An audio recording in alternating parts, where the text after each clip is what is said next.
بسم اللہ الرحمن الرحیم نحمده ونصلی علی رسوله الکریم اما بعد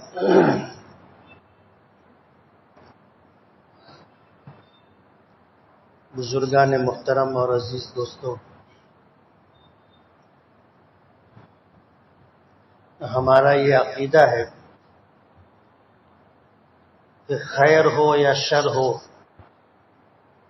دونوں کو پیدا کرنے والا اللہ ہے۔ ارشاد ہے کہ ان اللہ خالق کل شیء فاعبدوہ، کہ تم اللہ ہی کی عبادت کرو، ہر چیز کا پیدا کرنے والا اللہ ہی ہے۔ اور قوموں کی طرح ہمارا یہ عقیدہ نہیں ہے کہ خیر کو پیدا کرنے والا کوئی اور ہے اور شر کو پیدا کرنے والا کوئی اور ہے، جیسا مجوسیوں کا پارسیوں کا عقیدہ ہے۔ مشرکین کی تو بات ہی چھوڑیے، ان کے یہاں خیر و شر ہی نہیں، نہ معلوم کن کن چیزوں کی پوجا کی جاتی۔ لیکن ہم مسلمانوں کا عقیدہ ہے کہ آمنت باللہ وملائکتہ وکتبہ ورسلہ والیوم الآخر والقدر خیرہ وشرہ من اللہ تعالی والبعث بعد الموت،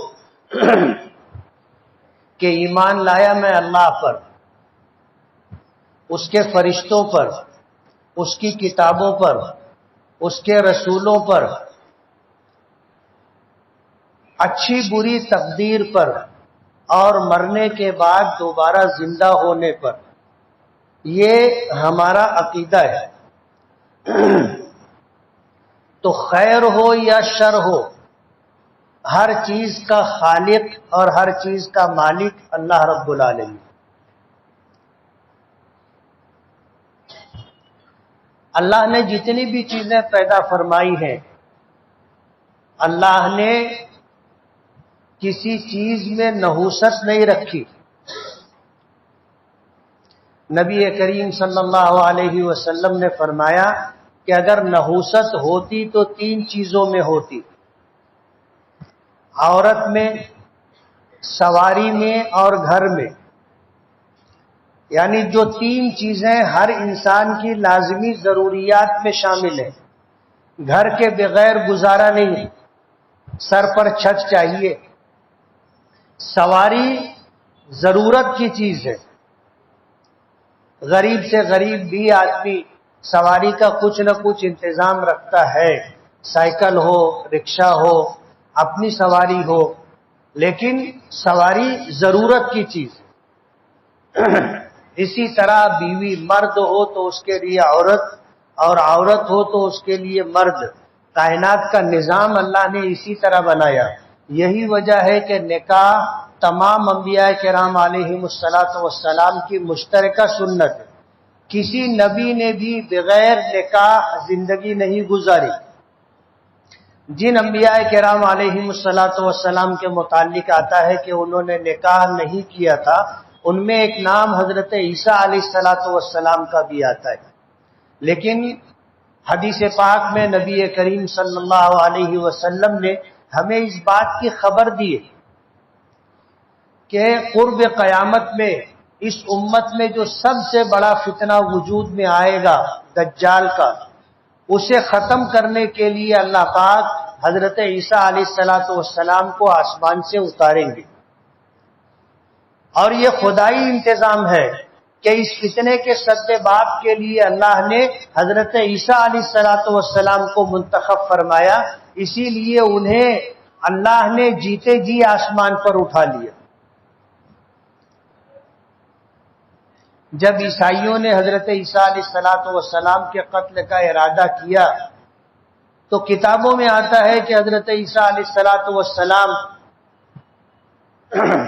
وہاں سے نکلے اور ایک مکان میں داخل ہوئے، اللہ نے وہیں سے انہیں آسمان پر اٹھا لیا، اور ان کے مارنے کے ارادے اور نیت سے جو شخص سب سے پہلے اندر داخل ہوا، اللہ نے اس کو حضرت عیسیٰ علیہ السلام کی شباہت دے دی، اور لوگوں نے، پیچھے آنے والوں نے اسی کو حضرت عیسیٰ سمجھ کر کے شہید کر دیا، قتل کر دیا۔ اللہ نے یہ انتظام فرمایا، اور یہ باتیں حدیث پاک میں موجود ہیں۔ ظاہر بات ہے یہ وہ باتیں ہیں جو اللہ کے بغیر کوئی نہیں جان سکتا۔ اللہ نے اپنے محبوب نبی پر بذریعہ وحی یہ ساری چیزیں نازل فرمائی۔ اللہ کے خبر دینے سے ہمارے آقا نے ہمیں ان باتوں کی خبر دی۔ تو قرب قیامت میں اس امت میں جو سب سے بڑا فتنہ ہوگا دجال کا، جس کی زد میں پوری دنیا ہوگی، ایک وقت آئے گا کہ یہ مکہ مکرمہ اور مدینہ منورہ کا بھی رخ کرے گا، لیکن مکے اور مدینے میں داخل نہیں ہو سکے گا۔ اللہ تعالیٰ فرشتوں کا انتظام فرمائیں گے جو دجال کو مکہ مکرمہ اور مدینہ منورہ میں داخل ہونے سے روکیں گے، اور حضرت عیسیٰ علیہ السلام آئیں گے، اور حضور نے فرمایا کہ مقام لد پر حضرت عیسیٰ کا دجال سے مقابلہ ہوگا، جس میں دجال مارا جائے۔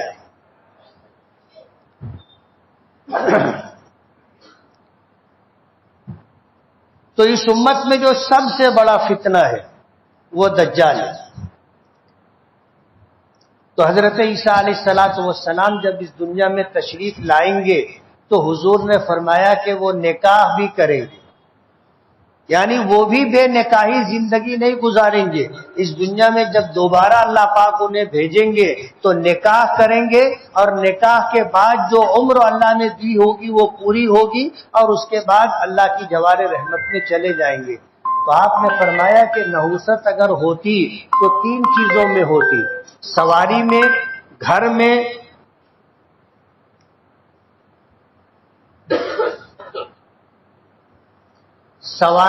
گھر میں اور عورت میں۔ اس لیے اللہ نے کسی بھی چیز کو منحوس نہیں بنایا، نحوست کسی چیز میں اللہ پاک نے نہیں رکھی۔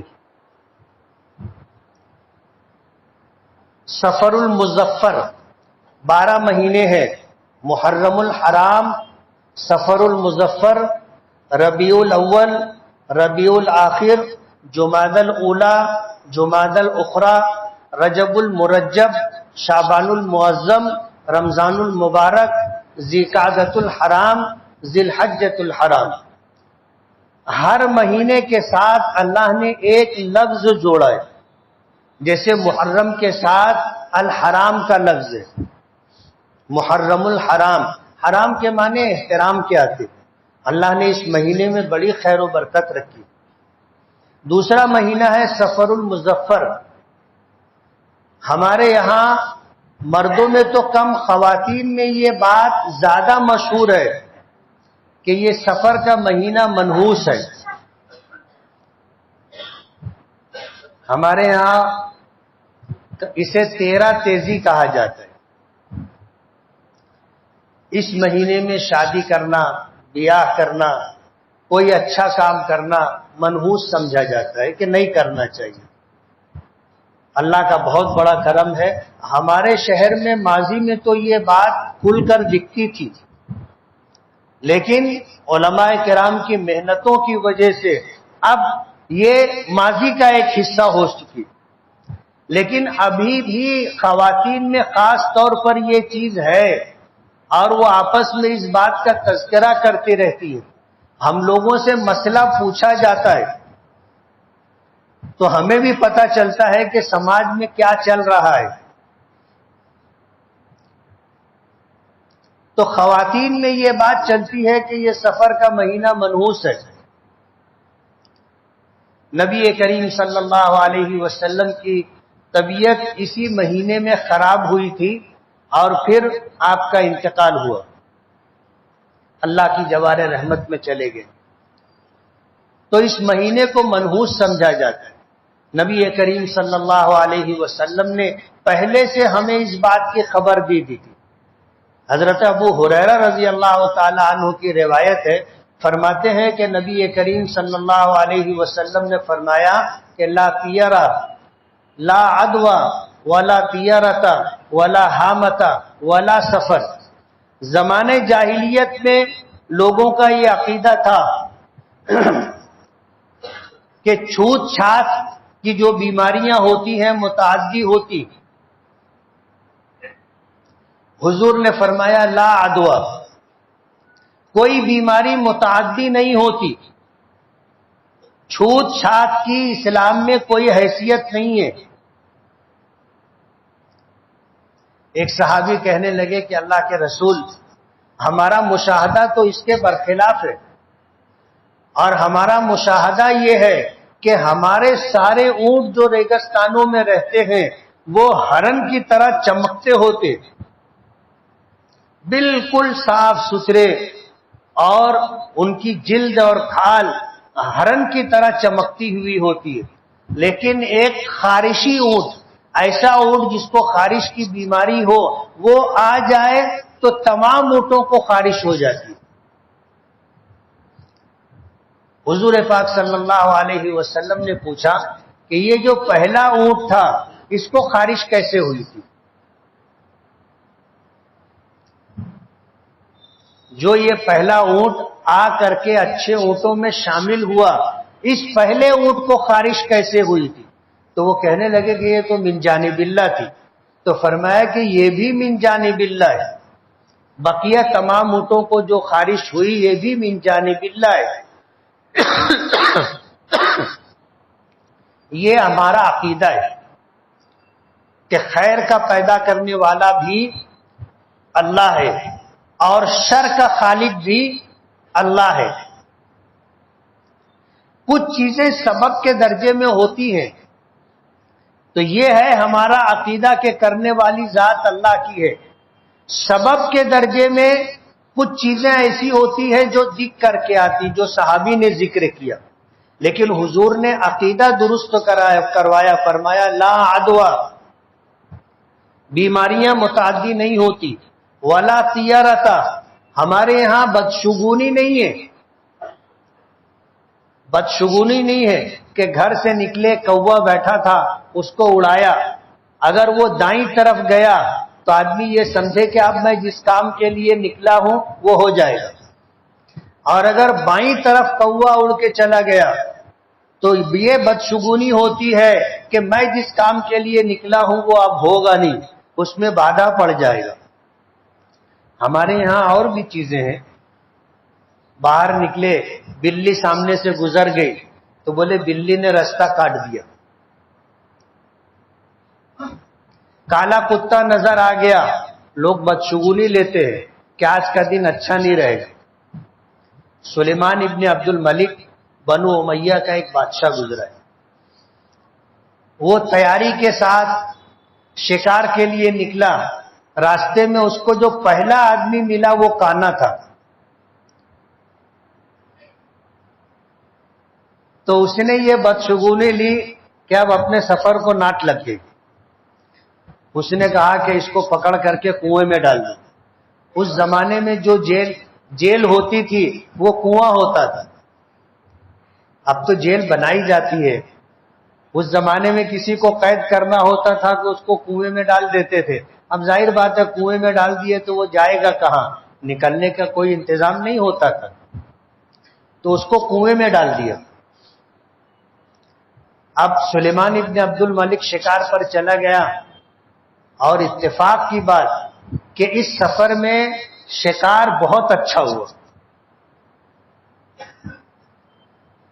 وہ خوش ہو گیا، واپس آیا تو اس نے کہا کہ اس آدمی کو جس کو کنویں میں ڈالا گیا تھا اس کو نکالو، تو اسے نکالا گیا، نکال کر کے بادشاہ کے سامنے پیش کیا گیا۔ تو اس نے پوچھا کہ بادشاہ سلامت، میرا کیا قصور تھا کہ آپ نے مجھے 3-4 دن کنویں کے اندر قید کر کے رکھا؟ تو سلیمان ابن عبد الملک نے کہا کہ میں نکلا تھا شکار کے لیے، اور پہلے جس آدمی پر میری نظر پڑی وہ تو تھا، اور تو تھا کانا، تو مجھے یہ خیال آیا کہ اب تو یہ میرا سفر برباد ہو گیا، تو منحوس مجھے لگا اس لیے میں نے کنویں میں ڈال دیا تھا۔ تو اس نے کہا کہ بادشاہ سلامت، پھر ہوا کیا؟ کہا کہ شکار بہت اچھا ہوا۔ ایسا کوئی معاملہ جیسا سمجھا گیا تھا ویسا نہیں تھا. اس نے کہا کہ بادشاہ سلامت، آپ نے مجھے دیکھا تھا، آپ کا شکار تو بہت اچھا ہوا، لیکن میں اپنے گھر سے نکلا تو میری پہلی نظر آپ پر پڑی تھی، اور میں 3-4 دن کنویں میں رہا، تو میں آپ کے متعلق کیا سوچوں؟ ظاہر بات ہے سب سے پہلے تو آپ ہی مجھے نظر آئے تھے. حضور نے فرمایا ولا تیارتا، ہم اسلام میں کوئی بدشگونی نہیں کرنے والی ذات اللہ کی ہے. ولا حامتا، اور الو، اس میں بھی کوئی نحوست نہیں ہے. بچپن میں ہم لوگ سنا کرتے تھے کہ کبھی رات اور وقت بے وقت کبھی الو بستی میں آ گیا اور کسی مکان پر بیٹھ گیا، بس اب کوئی مرنے والا ہے اس گھر میں، ایسا لوگوں کا عقیدہ تھا. بچپن میں ہم لوگ سنتے تھے. اب تو ایسی کوئی بات نہیں ہے، اب تو لوگ الو ڈھونڈتے ہیں، کہیں نظر آ جائے تو اس کو پکڑا جائے. لوگ الو تلاش کرتے. اللہ نے اس جانور میں بھی بڑی خوبیاں رکھی.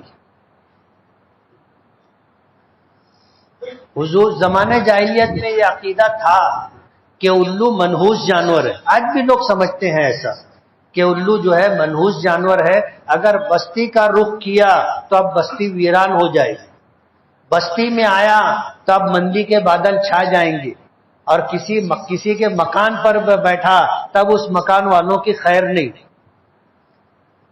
ان کے پیچھے نحوست لگ گئی. حضور نے فرمایا کہ اس کی کوئی حیثیت نہیں ہے.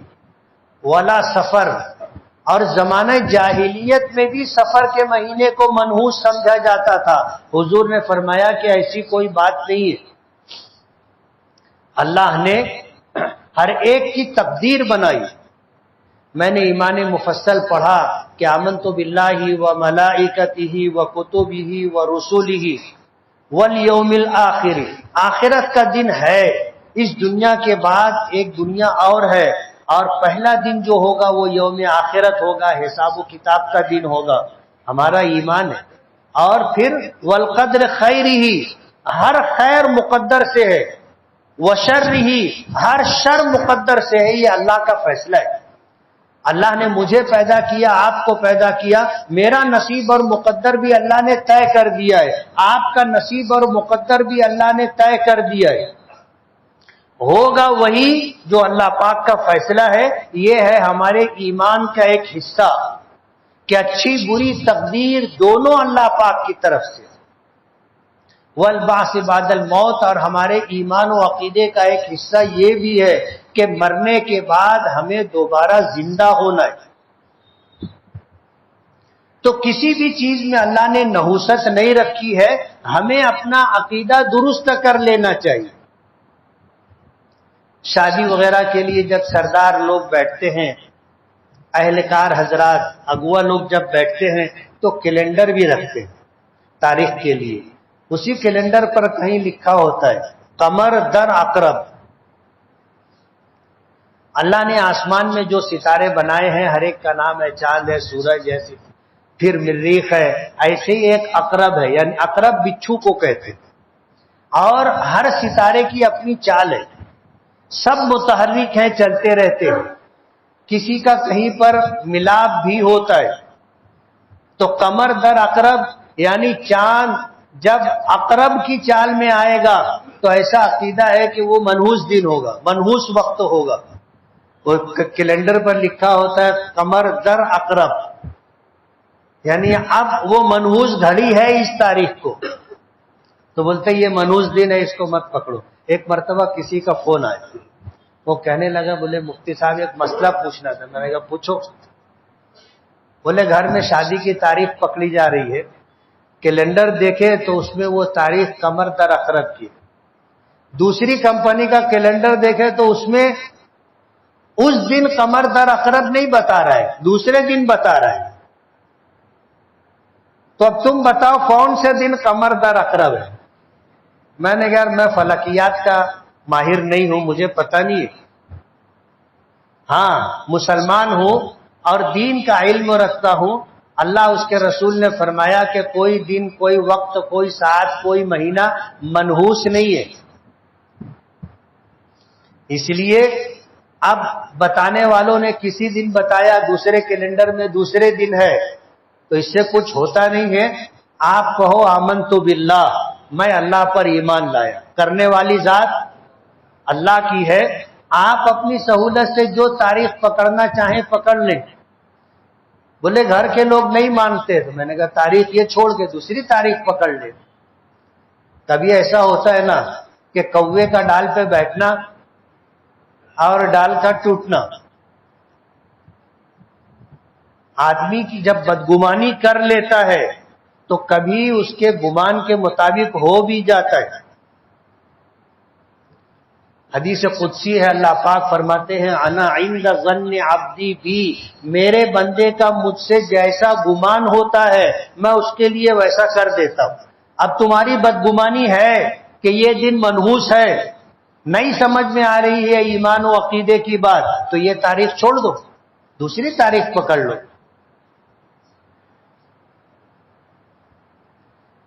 تو اسلامی عقیدے کی روح سے سفر کا مہینہ منحوس نہیں ہے۔ یہ الگ بات ہے کہ نبی کریم صلی اللہ علیہ وسلم سفر کے اواخر میں طبیعت خراب ہوئی تھی اور یہ بیماری چلتی رہی، اور وہ وقت جو اللہ پاک کی طرف سے مقرر تھا وہ وقت آ گیا تو ہمارے آقا اللہ کی جوار رحمت میں منتقل ہو گئے۔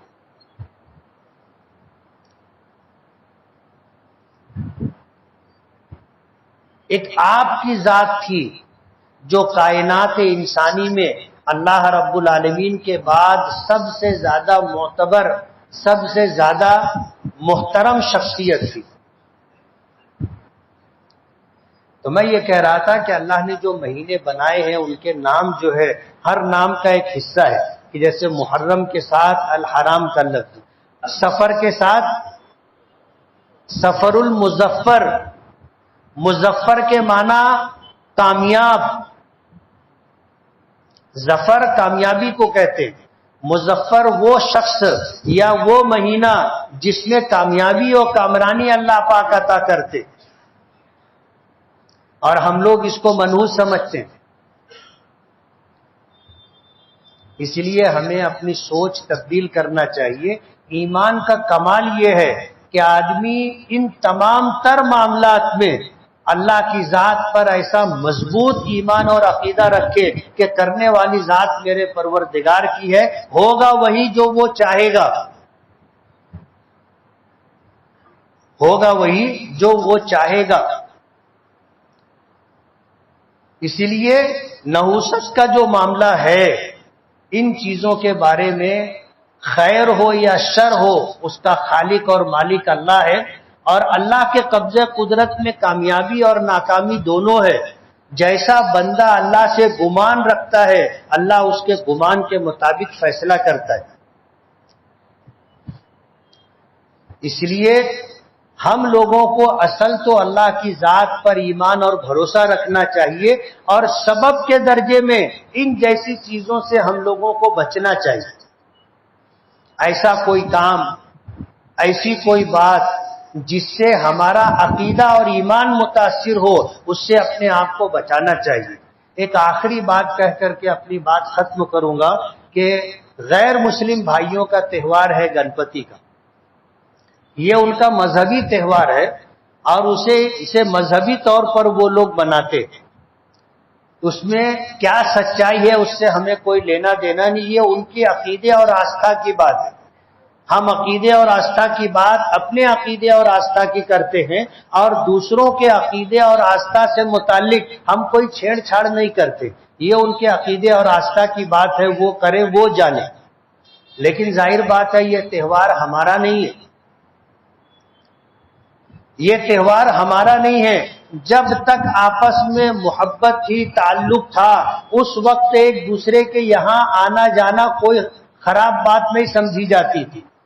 حالانکہ ہمارے یہاں منع ہے کہ جو شرکیہ اعمال ہیں ان میں شریک ہو کر کے گردی بڑھا کر کے، مجمع بڑھا کر کے اپنے آپ کو اللہ اس کے رسول کی نظر میں متہم نہ کرے۔ لیکن پہلے ایسا ہوتا تھا کہ لوگ آتے جاتے تھے اور آنا جانا کسی جھگڑے کا سبب نہیں بنتا تھا۔